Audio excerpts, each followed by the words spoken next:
x2, x3 dot dot dot xn সংখ্যাগুলির গড় x বার।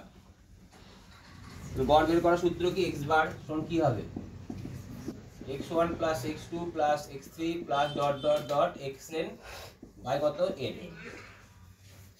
তাহলে n সংখ্যক পদ আছে, কোথা থেকে শুরু? 1 থেকে।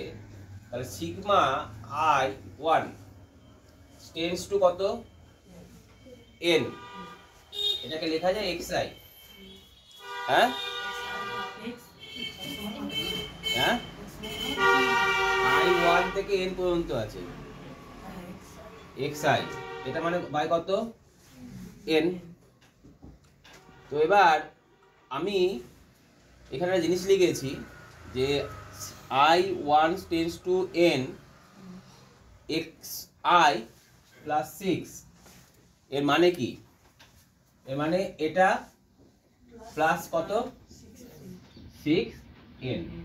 এটা শেখানো হয়েছে আগে, তাই তো?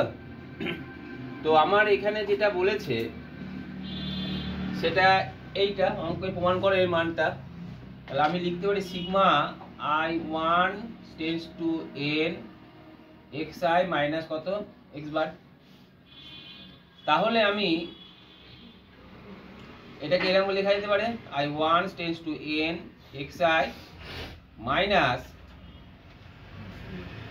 n x বার লেখা যেতে পারে। হ্যাঁ আচ্ছা, একটু আগে x বার শোন আমি কি লিখলাম বলো? তাহলে এটা কি লেখা যেতে পারে?